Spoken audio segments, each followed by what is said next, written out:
একজন মুমিন যতক্ষণ বেশি বাঁচবে দুনিয়াতে, যতদিন বেশি বাঁচবে, বেশি হায়াত পাওয়ার কারণে তার আমলের পরিমাণটাও বেশি হতে থাকে। কথা বলেন ঠিক কিনা? একজন ভালো মানুষ, একজন নেককার মানুষ যতদিন বেশি বাঁচবে, একদিন যদি বেশি বাঁচে, তাহলে ওই মানুষটা দুনিয়ার জীবনে ভালো কাজগুলো করার সুযোগ আরো পায়, তার আর সুযোগটা বেশি থাকে। কিন্তু যখন মৃত্যু বরণ করে, তখন কিন্তু আর ওই ভালো কাজটা করার আর তার ক্ষমতা থাকে না। কুল্লু নাফসিন যায়িকাতুল মাউত ওয়া ইন্নামা তুওয়াফাউনা উজুরাকুম ইয়াওমাল কিয়ামাহ।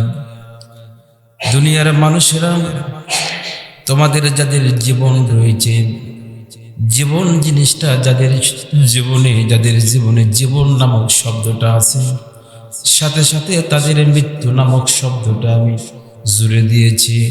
আল্লাযী খালাকাল মাউতা ওয়াল হায়াতা লিয়াবলুয়াকুম আইয়ুকুম আহসানু আমালা। দুনিয়ার মানুষেরা জীবন এবং মৃত্যু এই জিনিসটা আমি পাশাপাশি দিয়েছি। একজন শিশু বাচ্চা যখন দুনিয়াতে ভূমিষ্ঠ হয়, ভূমিষ্ঠ হওয়ার সাথে সাথে যখন তার বাবা মা এই খবরটি যখন জানতে পারে, ওই সন্তানটির মুখ যখন দেখে, তখন সে আলহামদুলিল্লাহ বলে এবং সে খুশি হয়ে যায়। কিন্তু একই সাথে সাথে আবার ওই সন্তানের বাবা যখন কিছুদিন পরে আবার দুনিয়া থেকে বিদায় নিয়ে চলে যায়, যে সন্তান দুনিয়াতে আসার কারণে বাবা খুশি হয়েছিল, বাবার মায়ের মুখে হাসির ছোটা স্ফুরিত হয়েছিল, সাথে সাথে ওই সন্তানের বাবা যখন দুনিয়া থেকে বিদায় নিয়ে যায়, ওই সন্তানগুলো কাঁদতে থাকে কিনা বলেন? আপনি একটু হাসপাতালের দিকে যান, দেখবেন ওই একই হাসপাতালে কেউ চিকিৎসা নেওয়ার জন্য চলে যায়, কেউ সুস্থ হয়ে বাড়ি ফিরে চলে আসে, আবার কেউ জীবনের শেষ চিকিৎসা শেষ করে ওই হাসপাতাল থেকে পরিবার পরিজনকে কাঁদায় লাশ নিয়ে তার আত্মীয়স্বজন বাড়ি ফিরে আসে। এই জন্য যদি আপনি জীবনের ইবরাত হাসিল করতে চান, জীবনের শিক্ষা যদি নিতে চান, একটু হাসপাতালের গেটে গিয়ে আপনি দাঁড়িয়ে থাকবেন, দেখবেন কিছু মানুষ নিজের সন্তান হওয়ার কারণে, নবজাতক শিশু ভূমিষ্ঠ হওয়ার কারণে খুশি হয়ে ডাক্তার নার্সদের আত্মীয়স্বজনদেরকে মিষ্টি মুখ করার জন্য মিষ্টির প্যাকেটটা হাতে করে নিয়ে হাসপাতালের মধ্যে দিয়ে ঢুকে যায়।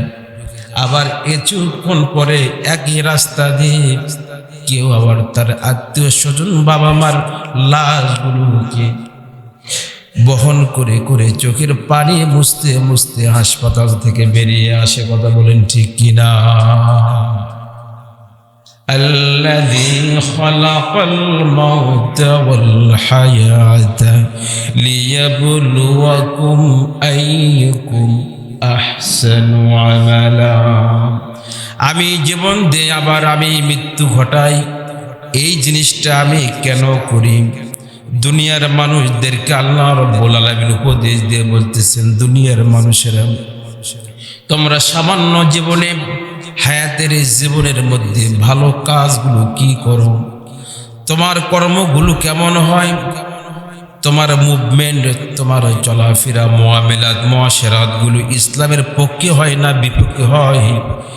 এই জিনিসগুলো আমি তোমাকে উজরত হিসাবে যেন দিতে পারি, এই জন্য মৃত্যুর মাধ্যমে আমি তোমাকে কিয়ামতের দিন পুরস্কৃত করব অথবা তিরস্কৃত করে জাহান্নাম দেব। বলুন নাউজুবিল্লাহ।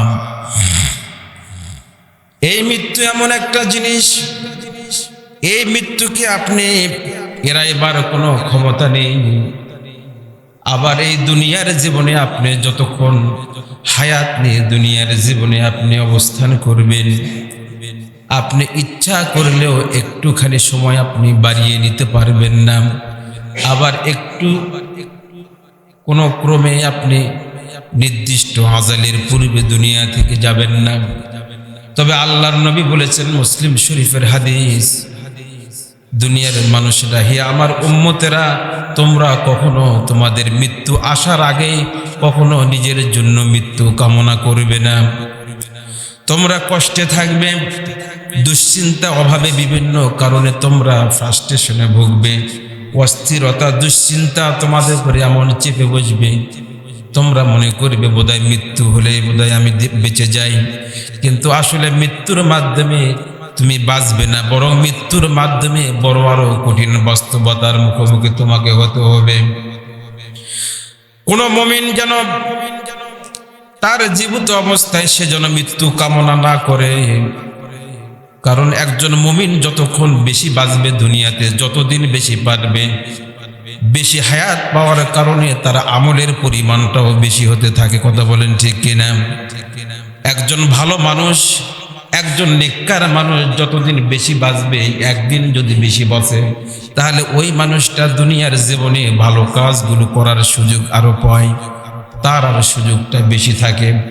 কিন্তু যখন মৃত্যু বরণ করে, তখন কিন্তু আর ওই ভালো কাজটা করার আর তার ক্ষমতা থাকে না। এই জন্য ভাইরা আমার, এই মৃত্যুর জন্য আমাদেরকে তৈরি থাকতে হবে, সার্বক্ষণিক মৃত্যুর জন্য আমাদেরকে প্রস্তুত থাকতে হবে। মৃত্যু থেকে বাঁচাবার কোনো উপায় কারো নেই। যদি দুনিয়াতে একজন মাত্র ব্যক্তিকে, একজন সত্তাকে যদি আল্লাহ রাব্বুল আলামিন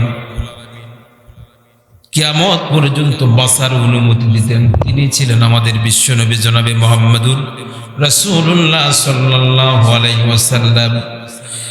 দুনিয়ার জমিনে আল্লাহ রাব্বুল আলামিন একজন ব্যক্তিকে শুধুমাত্র তার ইচ্ছা মতো মৃত্যু ঘটাইয়েছেন, তার ইচ্ছাতে মৃত্যু হয়েছে। তিনি যদি চাইতেন আরো 50 বছর দুনিয়াতে বেশি বাঁচবেন, যদি তিনি চাইতেন তাহলে সেটাও সম্ভব হতো, আল্লাহ রাব্বুল আলামিন সেটা মেনে নিতেন।